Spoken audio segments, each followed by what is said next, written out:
Bonjour à tous, merci d'être venus autour de cette table. Donc, écrire après René Maran. Donc, je suis très heureuse de vous introduire toutes et tous. Donc, on va commencer par une présentation autour de René Maran, de l'héritage littéraire de René Maran, et ensuite on donnera la parole à trois autres invités qui donc nous raconteront leur rapport à René Maran et à son œuvre dans leurs propres écritures et dans leur propre trajectoire intellectuelle. Donc pour commencer, je vais donner la parole à Claire Riffard qui dirige un laboratoire au CNRS qui s'appelle l'ITEM, qui est consacré à l'étude des manuscrits de René, et qui a une équipe sur René Maran et qui a donc travaillé autour de la genèse de plusieurs œuvres et qui continue de collecter les textes de René Maran, parce que René Maran a donc écrit un peu à droite à gauche, et donc des textes continuent d'émerger, d'être découverts. Voilà, donc elle va nous présenter son travail. Quelques mots pour présenter René Maran. Donc il a fait ses études à Bordeaux, donc il est venu de Martinique, et donc il a obtenu le Goncourt avant Bougar en 1921 pour Batouala, et il a également écrit de nombreux autres ouvrages dont certains ont été réédités comme Un homme pareil aux autres, préfacé par Bougar Sarr, soit dit en passant.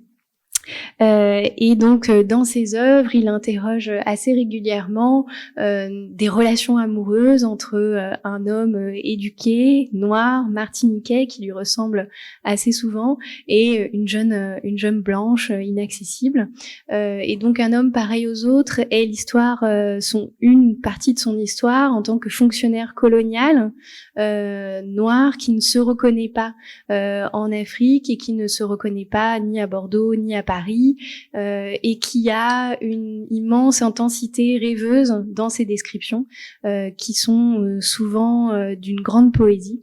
Voilà, donc je vais laisser Claire en parler, mais je voudrais juste vous donner à entendre un tout petit peu. On a assez peu de temps, mais ça me paraissait tout à fait dommage qu'on n'entende pas les textes, donc on m'a dit de me presser, mais je voudrais juste lire quelques petites lignes pour vous donner à entendre la voix de René Maran et aussi la joie qu'il a au milieu de son immense tristesse du racisme systémique qu'il éprouve en France et de l'incapacité que les couples interraciaux ont à vivre leur amour, tout de même des moments de grâce et de poésie infinie qu'il trouve dans les descriptions. Donc là, il raconte Brazzaville, la nuit, et tous les bruits de la ville à Brazzaville. Donc rapidement, promis. Les cigales agacent l'ombre, des grillons stridulent, lourdes de rosée, de hautes herbes cloutées de verre luisant murmurent aux arbres, qui les chuchotent de branche à branche et de feuille en feuille. Les confidences des brises confuses, tandis qu'afin de rendre la nuit plus claire, d'innombrables lucioles nouent, dans tous les points où l'ombre est particulièrement épaisse, de minuscules farandoles vertes que les chauves-souris dispersent du zigzag de leur vol brusque et velu. Au loin vagissent les chutes de Stanley Pool, mais André, qui est donc son amour, domine tous ces bruits. Elle est dans chaque battement de mon cœur. C'est Noël. Bon, puis après il se rappelle de Bordeaux et c'est terrible, c'est la chute dans le réel. Donc c'est le roman est parsemé de ces descriptions absolument incroyables, et également des descriptions de ce qu'est être un fonctionnaire colonial lorsqu'on est noir, lorsque l'on méprise assez souverainement tous ses collègues d'un racisme insensé. Et c'est aussi un des réquisitoires les plus francs et massifs qu'il ait été donné d'écrire sur l'entreprise coloniale française. Et donc un autre mini bout, et ensuite je cède la parole à Claire. Fonctionnaire colonial, ce métier aurait pu être si beau, si généreux, si noble. Hélas, la colonisation est une déesse âpre et cruelle, qui ne se paie pas de mots et se nourrit de sang. Trop pratique pour être sensible, rien ne la détourne de ses projets. Elle se fonde sur l'injustice et l'arbitraire. Il faut pour lui plaire jeter en prison des hommes crevant de faim et des femmes allaitant leurs enfants. Il faut pour lui plaire arrêter des innocents. Ni les uns ni les autres n'ont quoi que ce soit à se reprocher. Mais la main-d'œuvre pédale, faisant plus ou moins défaut, cette illégalité permet d'entreprendre ou d'achever sans grever le moindre du monde le budget local des travaux en cours. La force primant le droit, le meurtre célébré et honoré, c'est ça, la colonisation. Donc c'est un des réquisitoires les plus massifs qui a été donné de lire et d'entendre à l'époque. Et donc, je laisse Claire présenter son travail sur les manuscrits. Merci Elara, merci à tous d'être là. Donc en effet, dans mon équipe de recherche, nous avons la chance de plonger dans les textes de René Maran à travers ses archives.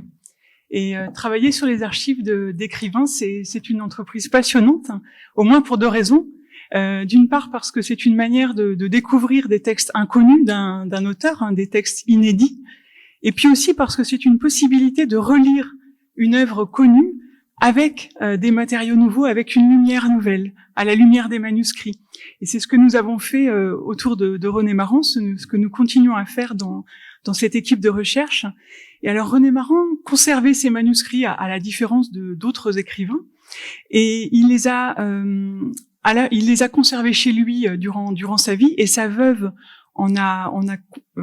aussi, les a gardés aussi chez elle jusqu'à aujourd'hui. Une partie des archives de René Maran se trouve dans la famille, aux bons soins de son petit-fils Bernard Michel. Et il y a à peu près la moitié des archives de René Maran qui se trouvent au Sénégal, qui se trouvent à la bibliothèque de l'université de Dakar, parce que la veuve de René Maran a fait don en 1965 d'un très beau fonds à la République du Sénégal, parce que René Maran et Léopold Sédar Senghor étaient de grands amis. Et puis il y a d'autres fonds dispersés, des petits fonds, notamment à Bordeaux, parce que René Maran, qui a vécu de l'âge de 7 ans à l'âge de 22 ans, y avait gardé des amis, notamment Charles Baraillet. Il y a une très belle correspondance avec ce jeune poète, qui faisait partie, comme René Maran, de la confrérie des Amis de Sainte Poésie à Bordeaux. Et il y a aussi un manuscrit de Batouala ici, à la bibliothèque municipale. Voilà.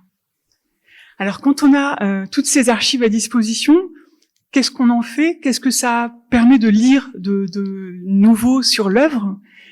Je dirais plusieurs choses.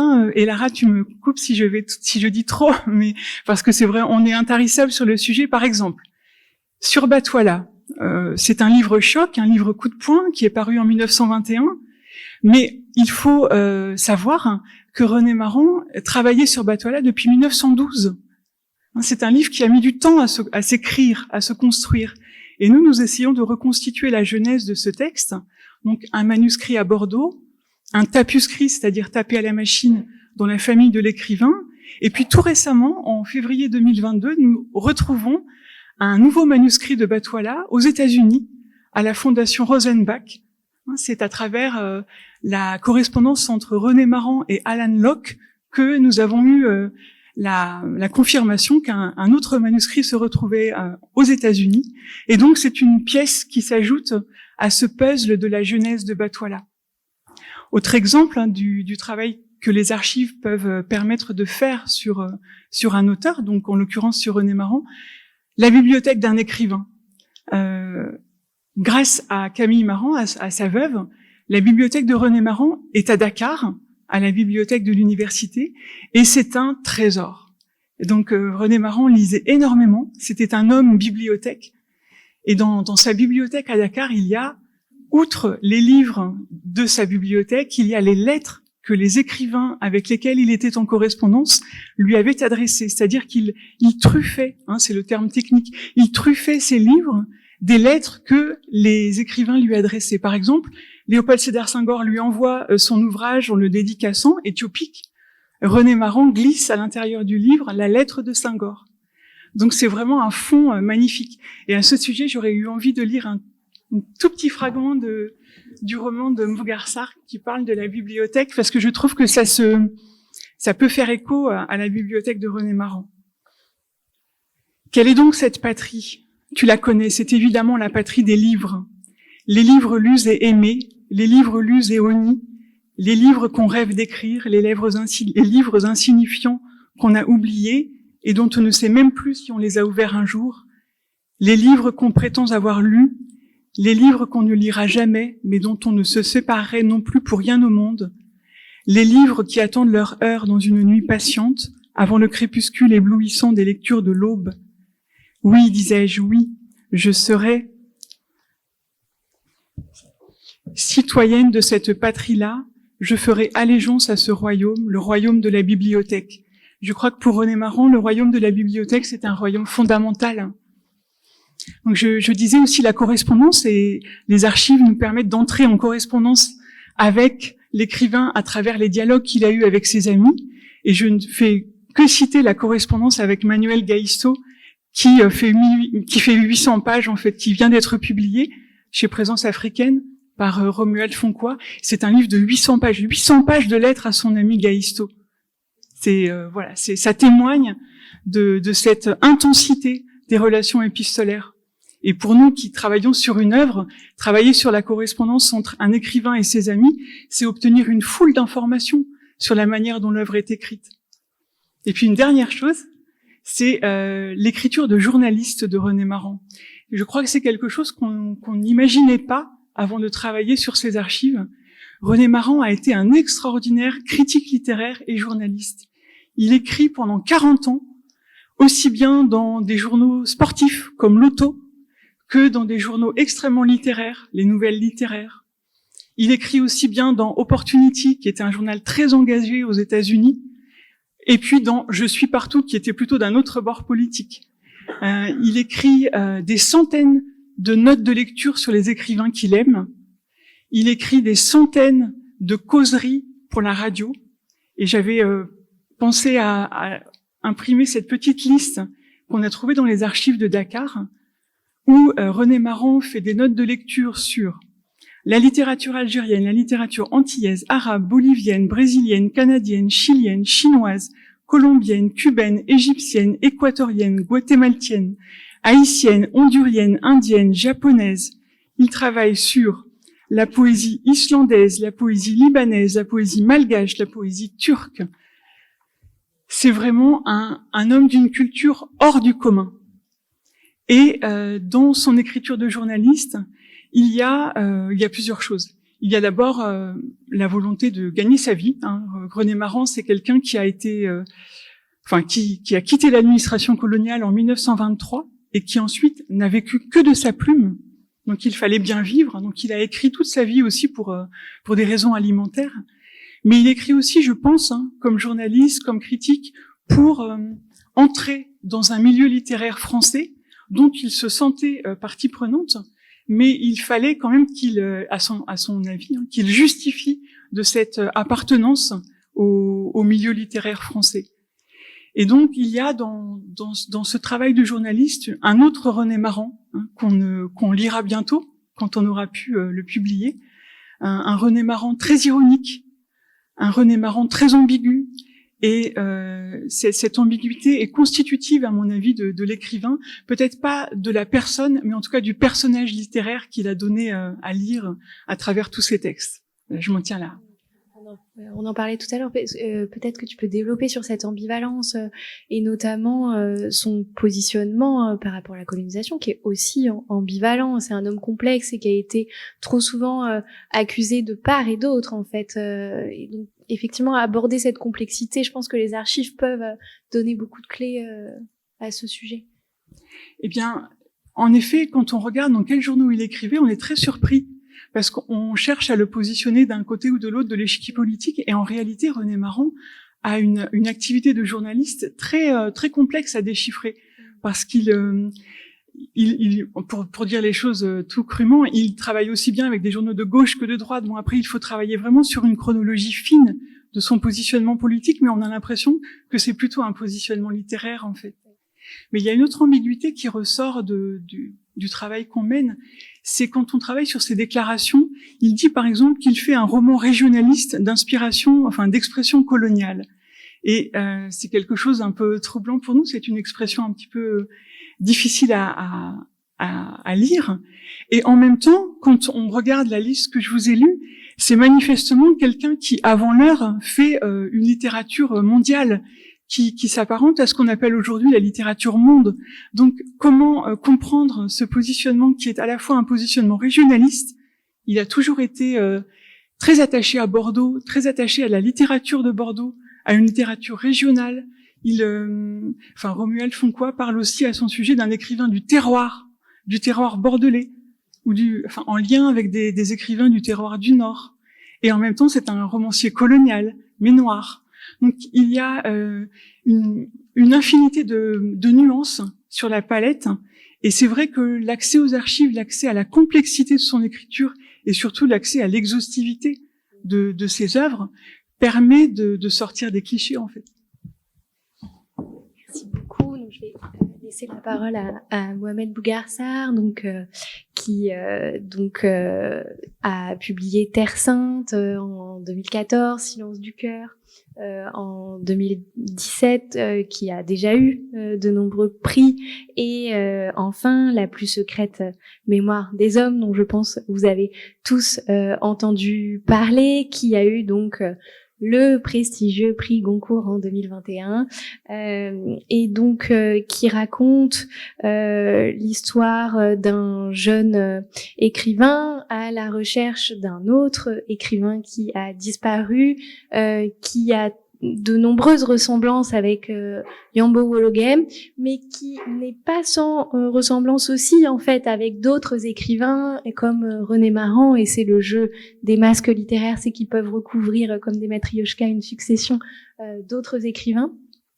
Est-ce que tu peux nous parler de ton rapport du coup à René Maran? Donc tu as préfacé Un homme pareil aux autres, mais aussi tu fais des fausses chroniques littéraires dans tes textes, dont tu montres le racisme conscient ou inconscient d'ailleurs des journalistes. Donc c'est très ironique sur l'art de la chronique et sur la réception très raciste française et ce milieu littéraire dont René Maran a tant souffert et qu'il a tant pratiqué aussi. Donc toute l'ambivalence, et tu montres aussi cet ancrage dont parlait Claire, à la fois du terroir, une écriture vraiment très sénégalaise et en même temps mondiale.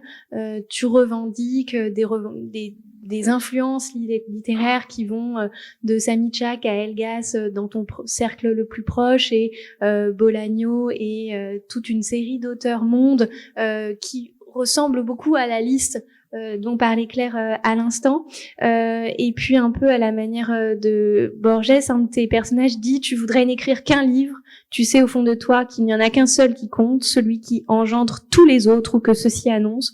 Tu voudrais écrire le biblicide, l'œuvre qui tuerait toutes les autres, effaçant celles qui l'ont précédée et dissuadant celles qui seraient tentées de naître à sa suite, de céder à cette folie. En un geste, abolir et unifier la bibliothèque, qui est cette tentation absolue, totalement insensée et en même temps formidable, qui raconte aussi peut-être un rapport à René Maran lui-même, c'est-à-dire à la fois tout à fait ancré dans le terroir et en même temps avec une ambition démesurée de lutter avec toute la bibliothèque à la fois. Alors, merci beaucoup et bonjour à toutes et à tous. Je n'aurais pas la prétention de dire que ça ressemble à cette liste-là. Je ne connais rien à la poésie islandaise, mais je suis très admiratif et j'ai très envie de découvrir ce que René Maran écrit, par exemple, sur toutes ces littératures-là. C'est vrai que ça dessine une pratique aussi, non seulement d'écriture, mais de lecture, et c'est vraiment ce qui m'intéresse chez lui. D'abord, j'ai découvert René Maran comme quasiment tous les écoliers sénégalais au collège, son nom en tout cas. Ensuite, Batouala m'est tombé dessus en classe de seconde, puisque René Maran, Batouala sévit en classe de seconde au Sénégal. Et donc c'est un roman je pense, ce n'est pas le premier. D'ailleurs, à l'époque, quand je lis, je ne pense pas prix Goncourt, parce que je ne savais pas. Dans la présentation, on dit que c'est peut-être le premier prix Goncourt que j'ai lu. Je pense à peu près au même moment que Malraux, à la même période. Mais c'est bien après que je reviens sur cette histoire-là, que je reviens sur cette fameuse préface, qui a d'abord incarné pour moi un lieu d'ambiguïté. Mais c'est une ambiguïté que je n'ai détricotée que beaucoup plus tard. Et l'ambiguïté est celle-ci, c'est qu'évidemment, la charge anticolonial est clair chez René Maran, mais on a en même temps l'impression qu'il est toujours tempéré par le fait que c'est la manière dont la colonisation est exercée à un moment donné qu'il critique, moins que la colonisation dans l'absolu. En tout cas, il y a cette hésitation-là, je pense, ne serait-ce que parce qu'il dit toujours que la colonisation, bien sûr, c'est vrai, elle est une torture, une horreur pour les colonisés, mais qu'elle abétit, avilit aussi les colonisateurs. Et même s'il ne le dit pas, j'ai toujours eu le sentiment que il y avait aussi l'idée que corriger, réformer, serait peut-être une chose peut-être pas acceptable, mais qui pourrait être au moins tolérable, supportable. Moi, je sens toujours cette petite ambiguïté-là, mais sans dénier à l'homme son courage. Parce que même pour écrire ça à son époque, il faut énormément de courage, il faut une vraie sensibilité d'écrivain, mais aussi d'homme, tout simplement. C'est vrai que j'ai beaucoup parlé de Yambo Logan dans la plus secrète mémoire des hommes. Il est la figure tutélaire, c'est vrai, mais précisément pour ce que tu as souligné, c'est-à-dire les articles de presse, ma référence, c'est plutôt René Maran. C'est plutôt la réception qui a été faite de Batouala. Ce sont les articles qui ont accueilli Batouala, qui élogieux ou complètement agressif, se tromper sur le même point, ou en tout cas partait d'un point de vue qui était d'abord racial, qui était un point de vue vraiment biologique. René Maran est d'abord qualifié comme ça. C'est un écrivain noir. Bien sûr, on peut parler du contexte, on peut parler de l'histoire, on peut dire que c'est le début du XXe siècle et que il y a tout un vocabulaire et un imaginaire qui sont encore là. Il reste que lorsqu'on lit cela aujourd'hui, cela semble une violence absolue. René Maran ressent cette violence-là, et je me demande si ce n'est pas cette réception-là, bon, qui l'a d'abord blessé, mais qui lui a presque fait pas renier Batouala, mais très vite on remarque qu'il préfère ses autres livres. En tout cas, très vite il revendique ses autres livres plutôt que Batouala, parce qu'il est enfermé non seulement dans sa couleur de peau, mais il est enfermé dans Batouala. C'est l'auteur de Batouala, à tel point on peut tout à fait ignorer qu'il a écrit énormément d'autres choses. Il revendique le livre de la brousse comme son livre préféré. En tout cas, il pense que c'est son meilleur livre. Il le confie dans une de ses lettres. Mais personnellement, et c'est la raison pour laquelle j'ai accepté de préfacer Un homme pareil aux autres, j'estime que c'est dans ce livre-là qu'il est le plus personnel et que sa sensibilité éclate le plus fortement.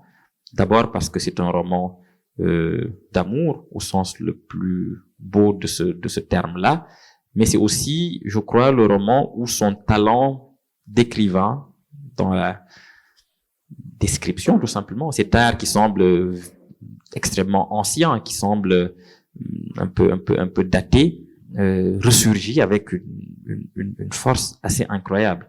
C'est vraiment un héritier, je pense, direct du romantisme et du réalisme du 19e siècle. Je pense que c'est un écrivain de la Troisième République, fondamentalement, et que sa qualité première est d'abord celle-là. C'est quelqu'un qui sait voir et qui sait voir ce qu'il voit, comme dirait Peggy, et qui sait l'écrire avec une précision, une force visuelle, poétique, métaphorique très très très très forte. Et c'est ça vraiment qui me touche chez lui. Dernière chose, même s'il semble être très, comment dire, dans différents endroits comme ça, dans ses romans, je remarque que c'est un écrivain du long cours, c'est-à-dire qui prend le temps. Batouala, l'écriture a duré plusieurs années. Ce livre-là aussi, il est publié en 1947, mais dès les années 20, il en parle déjà, ou au début des années 30, il en parle déjà. Donc ce sont des romans qu'il écrit sur voilà, des périodes très longues de 10, 15 ans. Donc il y a une maturation, voilà, un mûrissement très profond qui fait que l'œuvre arrive prête et on ne peut rien retirer quasiment. Ce sont des livres presque parfaits. Voilà. Donc je dois une dette bien sûr à l'écrivain. J'ai beaucoup d'empathie pour ce qu'il a pu vivre toute sa vie, parce que c'est le drame de toute une vie que d'avoir été comme ça réduit à un seul livre, réduit à une couleur de peau. Et c'est aussi un drame là, mais il y a une personne qui s'est amusée avec toutes les récupérations dont il a été l'objet, parce que tout le monde à un moment a tenté de le récupérer, y compris les auteurs de la négritude. Il est très ami avec Senghor, mais au tout début la relation n'était pas si il était un peu plus méfiant, il mettait un peu plus de distance, mais c'est parce que je crois c'était un homme qui s'est trouvé le premier à ce niveau-là de visibilité, peut-être, dans le milieu littéraire en tout cas, au carrefour de l'esthétique et de la politique et de l'histoire, vraiment avec un grand H. Et il s'est débattu avec ça, je pense, toute sa vie. Aujourd'hui, je suis heureux qu'on revienne de plus en plus à sa genèse littéraire et que ces livres soient réédités et qu'on découvre l'écrivain formidable qu'il a été. Et dans ton écriture, donc dans cette quête, qu'on va pas raconter jusqu'au bout, mais toi-même, tu as des descriptions lorsqu'il arrive au village, il y a un coucher de soleil qui doit beaucoup à certains couchers de soleil de René Maran. Donc tu reprends explicitement des textes de René Maran dans ta pratique d'écriture. T'as aussi toi-même, tu exemplifies en fait cet amour-là de son art pris en tant que tel et non pas comme le premier écrivain noir qui est le Goncourt, quoi. Oui, bah je crois que ça, est-ce que ça a une importance? Bon, je veux partager sur la question. Spontanément, j'aurais tendance à dire que non, ça n'a aucune forme d'importance, mais on ne peut pas non plus ignorer l'histoire et ses symboles et des étapes comme ça. Et c'est vrai que lui constitue une étape, c'est un repère important. Mais j'estime que c'est d'abord, oui, littérairement, ça c'est vraiment l'écume. Mais le fond de la vague, c'est d'abord une écriture et un sens des images très fort. Et puis il y a une chose qui me frappe beaucoup chez lui. C'est sa sensibilité à la souffrance animale. Dans la préface, j'en parle, mais un peu à la fin. Il a écrit le livre de la brousse qui met en une sorte de fable. Mais même dans Batouala, quand il décrit et dans Un homme pareil aux autres, il y a une sorte de sensibilité à la nature de façon générale, parce que c'est pour ça que ces descriptions de soleil, de la mer pendant le voyage sont si belles. Mais il y a surtout une sensibilité aux animaux, à la souffrance animale et aux chiens en particulier. Il a quelque chose là qui est très rare hein, pour son temps vraiment, et qui est pionnier, puisqu'aujourd'hui on ne parle plus que de cela. J'ai l'impression. Mais dans René Maran, c'est déjà présent, avec évidemment toutes les limites de son époque, les limites qu'on peut souligner, l'anthropocentrisme, la projection, etc., etc. Mais il demeure que le fond est une sensibilité très profonde à la souffrance, bien sûr des êtres humains, parce que mais aussi des animaux.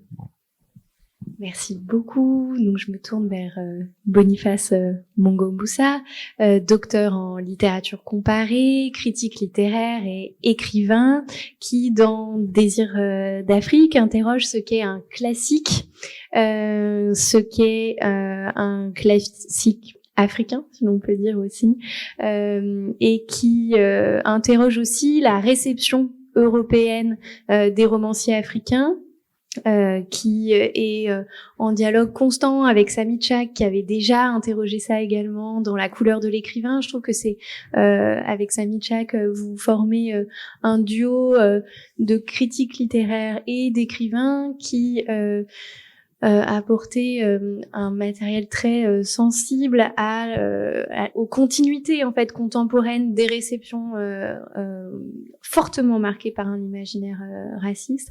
Donc comment tu reçois donc cette quête de ce jeune romancier sénégalais qui ressemble beaucoup à Mbougar au début du roman, mais qui est à la recherche donc de Yambo Wologem, alias Eliman, mais qui, à la différence de Mbougar, est assez cavalier avec ses aînés et qui jette par-dessus bord l'histoire littéraire en disant que de toute façon c'est des vieux qui n'ont rien compris à la littérature et que lui fera beaucoup mieux. Donc comment tu reçois cette nouvelle manière d'écrire après René Maran, un petit peu potache aussi au début du roman. Et puis comment voilà la critique aussi se recentre. Aujourd'hui, il y a quand même une vague de prix littéraires qui force la critique française à se restructurer. Et voilà, donc les temps changent quand même tout de même. Oui, merci. Merci. Bonsoir à tous. Oui, c'est très compliqué. Vous savez, c'est Senghor qui disait d'ailleurs que la jeunesse entre, en tout cas on parle de la jeunesse et la littérature, entre la littérature l'injure à la bouche. J'ai trouvé ça magnifique parce que lui-même il a subi ça parce que il aimait beaucoup Tchikaya, mais Tchikaya qui était très rebelle, insolent à son égard. Et lui-même aussi, il a été aussi très insolent par rapport. On oublie ça, Senghor, le sage, le diplomate, mais c'est un homme très irrévérencieux. Je crois que l'irrévérence fait partie de la littérature. Bon, c'est Rimbaud montant à Paris, insultant tous ces gens. Donc je trouve que c'est normal, c'est sain qu'il y ait. Donc je disais tout à l'heure autour de la table, quand j'ai lu Bougarsa, j'ai souri, j'ai ri, mais je trouve que c'est sain, c'est ça. D'ailleurs, il faudrait passer par là. Et Maran, de ce point de vue, et avant de venir à Bougarsa, est très important parce qu'il est au carrefour de tout ça. On a parlé de, je crois qu'il y a un mot qui le résume bien, c'est l'ambiguïté. C'est l'ambiguïté, mais cette ambiguïté témoigne du fait que c'est un homme qui est lucide sur le monde. On peut dire que c'est un écrivain bordelais parce qu'il est très régionaliste quelque part. C'est un grand, on oublie souvent, c'est un très grand joueur de rugby. Hein, ça peut paraître dur, mais quand on est à Bordeaux, c'est très important. On peut dire que c'est un écrivain régionaliste, mais on peut dire aussi que c'est un écrivain qui met fin à la littérature coloniale parce que par son statut en tant qu'administrateur colonial, il appartient à la littérature coloniale. Et d'ailleurs, il y a ce côté très naturaliste chez la littérature coloniale, qui décrit un peu ses paysages pour faire aimer. Mais en même temps, il met fin à cette littérature coloniale, là, parce que dans la littérature coloniale, le nègre était souvent l'objet du discours, alors que là, c'est le nègre qui est le sujet du discours. Donc, quelque part, il annonce d'une certaine manière la littérature africaine. Mais quand il arrive à la littérature africaine, il refuse de se définir comme écrivain africain. Et ça c'est intéressant, comme sa relation avec Senghor qui veut le récupérer, mais il veut être un écrivain, comme le dit aujourd'hui le débat, un écrivain tout court. Et d'ailleurs, ça c'est intéressant, quand on lit sa correspondance avec son ami Gaëtan, il est poète. Avant tout, c'est un poète symboliste. Ça va même être un romancier, un conteur. Il se veut poète. Et quand on se veut poète, quand on fait la littérature, on sait ce que ça veut dire. Je suis d'abord écrivain. Hein? Mon pays, c'est le langage. D'une certaine manière, René Maran nous amène à les questions. Et quand on arrive à un homme pareil aux autres, c'est la même chose. Ne vous intéressez pas à ma couleur, c'est le soleil qui m'a brûlé. Il y a une phrase comme ça. Et donc, on ne peut qu'être sous le charme de Bougarsa parce que quelque part il récupère un peu, il fait un peu cette synthèse là dans son roman. Donc moi je le lis avec beaucoup de distance parce que sans doute j'ai beaucoup réfléchi à ça. Ce que je disais, quand je suis arrivé en France dans les années 80, j'ai vu des aînés qui étaient au cœur de la scène littéraire, surtout aller dans le pénombre. Tu vois, des gens qu'on n'entend même plus parler, des gens comme Blaise Dioya, des gens comme Yodi Caron, des gens comme Kaya Makele, qu'on appelait à l'époque, des gens comme Simon Djamil, qui est devenu aujourd'hui un grand critique d'art, mais qui était d'abord romancier. Et donc, ça me fait doucement sourire, mais ça fait partie du dynamisme de la vie littéraire, et que Bougarsa le fasse, et je trouve ça remarquable. Et le rapport à Yambo Wologem, dont dont tu as été un premier à dire qu'il fallait qu'il soit réédité. Est-ce que donc qui est le sujet plus ou moins fantomatique qui trône au-dessus de la plus secrète mémoire des hommes. Comment t'es tombé sur ces ouvrages un peu tu as le parcours de ce jeune homme qui cherche à retrouver les ouvrages qui ne sont plus édités et qui doit aller chez les bouquinistes, qui doit recueillir auprès de ses amis des exemplaires. Est-ce que tu peux nous raconter cette période de censure aussi? Et d'ailleurs, ce Virginie Andramirad qui est là dans la salle, qui me l'a rappelé parce on a tous avec Virginie, on a été des cofondateurs de la revue Africulture. Donc, on faisait des réunions de rédaction chez Sylvie Chalaï, 11e, et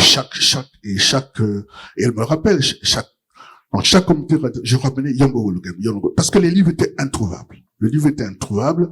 À l'époque, il n'y avait pas encore la puissance d'Internet. Et moi, je suis allé à Square Brassens à Paris, et chez le bouquiniste, et je faisais des commandes de Yongo Wologem. Ça venait des mois et des mois. Je venais 2 mois, 3, on n'a pas encore trouvé. Et j'ai fini par mettre la main sur trois exemplaires de Yongo Wologem que j'ai distribué pratiquement à tout le monde à Paris. Beaucoup de gens en parlaient. Les gens ne l'avaient pas vu. Moi, j'avais ces 3 exemplaires qui ont circulé partout. Et ce qui m'avait intéressé chez Yongo Wologem, c'est cet irrespect, l'irrévérence totale. On ne peut pas s'imaginer que ce jeune homme, qui doit avoir 20 ans, 23 ans, l'Afrique vient d'être indépendante. Tout le monde a célébré les indépendants, c'était l'heure de bonheur, et qui du jour au lendemain, qui détruit tout ça avec son livre. C'est-à-dire qu'il non seulement il détruit l'histoire, il détruit la littérature, et même les gens les plus irrévérencieux comme Césaire, Senghor, en Patéba, n'ont jamais accepté cette critique totale. Mais elle était saine de toute façon. Et je pense que rien que cela, rien que le fait d'avoir amené la critique jusqu'au bout, rien que pour ça, il mérite une statue. Et le fait que Bougarsar l'ait fait, à vie à Bordeaux. Oui. Et donc, c'est pour cela que pour moi, oui, Yongo Wologem, parce que le danger chez nous, c'était quand même la célébration. Il était très réel. Quand même. Il faut pas oublier qu'on vient des pays des griots. Hein. Le Mali, c'est quand même un pays, le Mali. On était l'Empire. Mais oui, mais maintenant, où en sommes-nous? Et c'est ce que disait Yongo Wologem, d'une certaine manière, oui. Et aujourd'hui, donc, le devoir de violence est réédité. Grâce à Samy Tchak, Jean-Pierre Orban, toute une constellation aussi d'agents littéraires, d'éditeurs qui se battent, pour rééditer ces ouvrages et réhabiliter aussi sa pensée. J'ai introduit donc notre dernière invitée. On est très heureux d'avoir avec nous Gaëlle Bien-Aimé, lauréate de la résidence d'écriture francophone Afrique-Haïti 2022, qui était à Limoges et désormais à Bordeaux en résidence d'écriture, qui a fondé et qui dirige une école d'art dramatique à Haïti. Et qui donc pratique les arts de la scène, qui a publié récemment Transit sur l'écriture des migrations et qui se passe dans une longue attente, dans une file d'attente pour obtenir un visa, et qui commence donc un transit avec un Z, et qui commence donc un nouveau chantier bien entamé désormais autour de l'écriture de la vie nocturne à Port-au-Prince, qui ne se situe pas vraiment à Port-au-Prince, mais qui se situe dans une chambre entre 2 amants qui font l'amour, qui réfléchissent, qui s'ennuient, qui font l'amour, qui se souviennent de leur pérégrination dans Port-au-Prince et qui racontent l'amour intense, la violence de la ville qui s'immisce dans leurs souvenirs, des faits divers extrêmement violents qui viennent briser la chambre amoureuse, et en même temps une reconstitution très puissante de l'amour par une voix de femme, notamment particulièrement sensuelle, qui raconte un désir amoureux féminin sur scène. Donc comment peut-être tu te situes donc par rapport à René Maran aussi, qui a décrit beaucoup ces couples amoureux, et comment tu construis une écriture dramatique centrée autour d'une des voix féminines aussi très fortes et puissantes. Bonjour tout le monde, merci. Alors, parler d'amour, c'est pas compliqué, hein. C'est ce qui est compliqué, c'est de garder deux amoureux dans une chambre à Port-au-Prince un soir. Et ce qui est compliqué, c'est de venir avec cette peur, de venir avec cette inquiétude, sans se plaindre dans l'écriture. Ce qui est compliqué, c'est d'évoquer le malheur sans tomber dans le misérabilisme. C'est d'évoquer cette violence. On sent qu'elle est, on sent que ça déchire, mais en même temps, enfin, trouver comment dans la poésie garder tout ça beau. C'est ça, en fait, qui est compliqué. Après, pour moi, c'était une manière de respirer parce qu'en fait, j'ai eu cette opportunité en 2019 de faire partie de ces autrices. Enfin, c'est un dispositif découvert à Limoges parce que je n'ai pas été publiée. Donc, c'est compliqué quand tu n'es pas publié de trouver des résidences. Je trouve que voilà. C'est dommage, mais il y a quand même une structure, un dispositif à Limoges qui l'a permis. Et donc, quand je suis arrivée avec un texte qui s'appelle Que ton règne vienne, et c'était encore Port-au-Prince, c'était une manifestation, il y avait une femme ensanglantée sur l'asphalte. C'était un prétexte pour moi pour que ces messieurs parlent de ce rapport homme-femme et tout. Donc, l'impossibilité d'habiter ce pays était déjà dans ce texte, puis transit. Et puis, je suis arrivée à Avignon l'année dernière, justement pour la lecture de Que ton règne vienne, quand on assassine le président. Et je fais partie d'une organisation féministe. On a commencé à recevoir des menaces. Et donc, je ne pouvais pas rentrer chez moi. Et c'est dans ce moment tumultueux que j'ai pu rester ici un petit peu plus longtemps. J'ai été à La Rochelle, j'ai été reçue à la Maison des auteurs à La Rochelle pendant l'été et j'ai esquissé cette histoire d'amour. J'ai bien dit, quand j'ai demandé qu'on m'accueille quelque part, parce que je ne pouvais pas rentrer justement, j'ai dit, bon, ok, je vais commencer une histoire d'amour. C'est bien, mes personnages s'aiment. Mais ils s'aiment où? Ils s'aiment comment? Qu'est-ce qui se passe? Donc, c'était tout ça, le désir, enfin, être amoureux, s'aimer et aimer une ville. S'aimer dans une ville, c'est très important pour moi. Voilà. Parce que aujourd'hui, ce qui se passe dans le monde, la migration explose les cellules familiales. Donc, au bout d'un moment, parce qu'il y a la guerre, au bout d'un moment, parce que il y a la misère quelque part, il y a des gens qui bougent, il y a des mamans qui partent, il y a des papas qui partent. Et donc, c'est très important. Donc, dans ce couple, quelqu'un devra partir, peut-être. Mais en fait, ce qui est important pour moi, c'est cet amour-là et comment vous présentez Port-au-Prince d'un point de vue de personnage amoureux, en fait. C'est pas le même point de vue. Ils ont fait la fête dans cette ville. Ils se sont embrassés à la rue de l'enterrement. Donc, ils ont bu des coups à Port-au-Prince, à la rue de la Réunion. C'est important pour moi de citer le nom des rues, de faire revivre cette ville quelque part, parce que c'est quand même là où je suis née en 1987, donc après le départ de Jean-Claude Duvalier, donc je n'ai jamais connu Port-au-Prince tranquille, moi. Mais Port-au-Prince a quand même donné la comédienne que je suis, l'autrice que je suis. Port-au-Prince a quand même donné Yannick Lahens, qui avec Guillaume et Nathalie, justement, quand on commence à lire, tu vois, cette scène d'amour entre Guillaume et Nathalie, ils faisaient l'amour. Et donc, j'ai des référents d'amour, j'ai des références dans ma littérature, elle est riche et tout. Donc, Port-au-Prince m'a donné tout ça. M'a donné Cito KV, m'a donné tout. Donc, c'était important pour moi d'installer ce couple à Port-au-Prince, dans une chambre à Paco, un quartier à Port-au-Prince. Et au bout d'un moment dans la pièce, qu'on ne sait plus où ils sont, en fait. Voilà.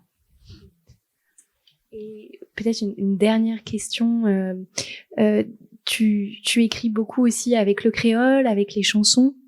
Et d'un seul coup, donc là, on n'est plus dans le roman, on est bien sur scène. Et d'un seul coup, l'écriture dramatique se fend et tu revendiques l'héritage de Jean d'Amérique peut-être aussi, mais d'une voix poétique différente qui arrivent sur scène, et donc comment tu alternes ta pratique de poète. Tu en parlais, Boniface, tout à l'heure à propos de René Maran. Il y a une autre voix qui surgit à ce moment-là, donc je sais pas si tu as des fragments en tête pour nous, ou en tout cas sur des manières dont tu fais alterner en fait l'écriture dramatique. Concrètement, il faut qu'on ne s'ennuie pas sur scène parce qu'il y a deux personnes qui doivent nous parler et que c'est pas un roman, c'est du théâtre.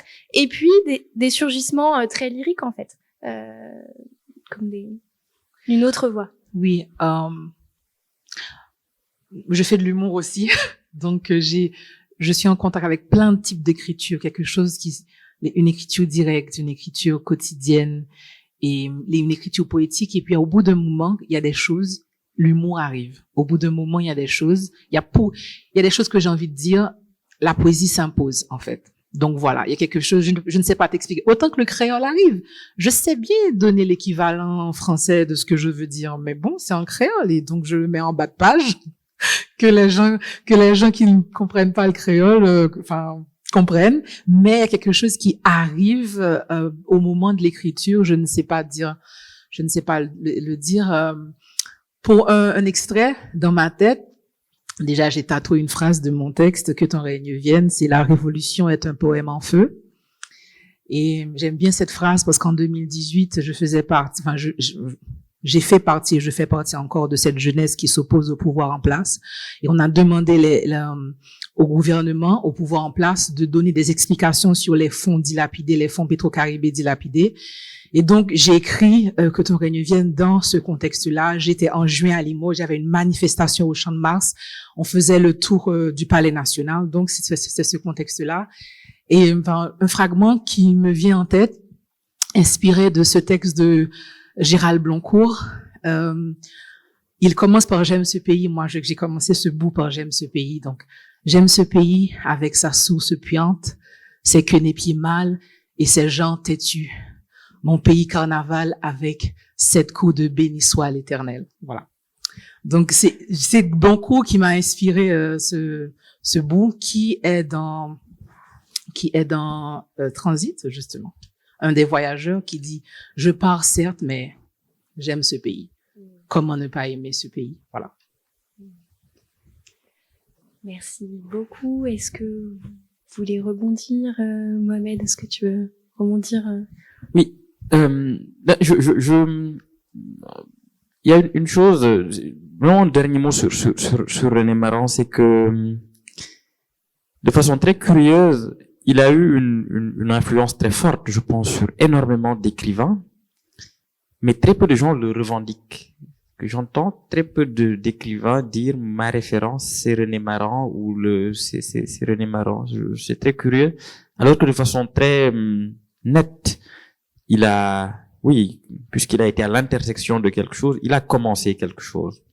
Et ça, je ne sais pas ce qui l'explique. C'est peut-être ça aussi, c'est que d'une certaine manière, c'est peut-être la seule figure, c'est une figure qui me fait croire qu'un écrivain important peut être sans influence revendiquée. En général, on peut considérer qu'un écrivain important aussi parce que beaucoup de gens se réfèrent à lui. Mais voilà une figure très étrange, quasiment sans impact. Si, je pense qu'il a eu un impact, oui, mais moi, j'ai l'impression que sa descendance ne le revendique pas, ce qui est très très curieux. Mais bon, c'est aussi peut-être le signe de son importance ou de sa liberté ou de la difficulté à le placer sur une carte dans une génération qui serait celle d'aujourd'hui, par exemple. Bon, il est très très peu cité, mais bon, c'est étrange. Oui, je crois que c'est la question de la réception. Déjà, Maran lui-même. Tu as dit quelque chose d'assez intéressant, que pour lui, son meilleur roman, c'était pas Batouala. Mais même les gens qui prétendent être des héritiers, Senghor a écrit 2 textes sur René Maran. Il a écrit un texte dans L'étudiant noir. Oui, il dit texte, c'est pas son meilleur livre d'ailleurs. Lui-même lui dit ça au texte. Mais ensuite, il écrit un autre texte, cette fois-ci demandé c'est une commande directe de Camille Maran, qui lui dit, tu étais très proche de mon mari, maintenant qu'il n'est plus là. Et donc, c'est un texte de circonstance. Et Senghor écrit et dit carrément le contraire de ce qu'il a dit dans L'étudiant noir. C'est ce que tu penses, ces deux textes mis bout à bout, c'est pas possible. Et là, il encense Marant, qu'après, toi là, on peut plus écrire, alors que dans L'étudiant noir, il a dit que c'est pas le meilleur texte. Donc il y a déjà cette ambiguïté de la réception de René Marant. Mais René Marant lui-même a rendu les choses encore beaucoup plus complexes. Quand il écrit Batouala, une fois que le livre, vous vous rendez compte que la préface n'a rien à voir avec le roman. Or, tout le scandale, il y a eu quand même des débats à la Chambre des représentants, donc il y a eu quand même à propos de la préface. Parce que là, la préface, il part de Tagore. Il dit civilisation, orgueil des Européens, Tagore avait déjà condamné tout ça. Et donc, les gens s'arrêtent sur ce mot-là, civilisation, et sur la préface.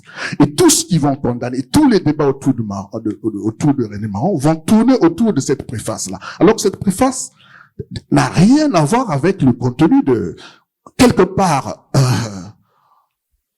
Batouala, si on peut prendre un exemple dans l'histoire littéraire, c'est quand même le monde s'effondre de Chinua Achebe. Eh oui, parce que le monde de Batouala s'effondre. C'est le monde de son rival qui émerge. Donc, le roman n'a rien à voir avec la préface. Et c'est par la préface qu'il est rentré dans l'histoire littéraire. Et donc, comment voulez-vous qu'on puisse revendiquer une telle? C'est un vrai labyrinthe. Effectivement, les études postcoloniales se revendiquent beaucoup plus facilement de Césaire qui est beaucoup plus frontal, alors que René Marant est effectivement tout en ambiguïté et lui-même, effectivement, c'est un labyrinthe, c'est une très belle image. D'ailleurs, tu reprends le terme labyrinthe dans ton texte aussi. D'ailleurs, ça c'est intéressant par rapport à ça, c'est de voir ce qu'a écrit Fanon sur Un homme pareil aux autres et ce qu'a écrit Bougard. C'est deux mondes. Comment voulez-vous qu'on s'en sorte? Tu peux peut-être développer. On aura le temps de tout développer, mais en tout cas, les gens qui lisent Peau noire, masque blanc, voilà. Tout le chapitre que Fanon consacre à Un homme pareil aux autres, et qu'on lise la préface de Bogarsa, qui prend le contre-pied de Fanon. Donc, quelque part, c'est ça, René Marant. Et c'est ce qui le rend intéressant, c'est que quelque part, on n'arrive pas à le situer. Et quand on n'arrive pas à situer quelqu'un, il est perdu, mais en même temps, il est fécond. Fanon dénonce très frontalement la posture de René Marant dans Peau noire, masque blanc, en faisant une figure d'un aliéné qui, parce qu'il aime une blanche, voudrait effacer sa propre couleur et tomber amoureux de l'oppresseur. Et donc, il en fait la figure par excellence de l'intellectuel aliéné. Et donc c'est une image qui lui collera à la peau effectivement et qui explique en partie cette réception un petit peu gênée des écrivains qui certes revendiquent un héritage littéraire, mais il est nettement moins frontalement anticolonial que d'autres. Et je pense que la lecture de Fanon a beaucoup joué dans cette posture un peu gênée de la réception des intellectuels aujourd'hui, même si dans la préface très fine que tu adresses, Mohamed, effectivement, il y a des clés de lecture sur aussi une part de mauvaise foi en réalité de Fanon qui prend certaines tirades de personnages secondaires en tant que représentants de la parole de l'auteur, ce qui nous en études littéraires nous gêne un petit peu et effectivement voilà, Fanon est formidable à bien des égards, mais c'est pas forcément le meilleur lecteur en tout cas dans ce chapitre très précis. Et effectivement, je pense que pour se réhabiliter Marant, il faut passer à travers Fanon et retrouver des manières de faire sens autrement sur cette figure d'amour voilà, entre les deux personnages. Voilà. Eh bien, merci beaucoup. Merci d'être venus nous écouter tous sur cette séance voilà, après Marant. Merci beaucoup.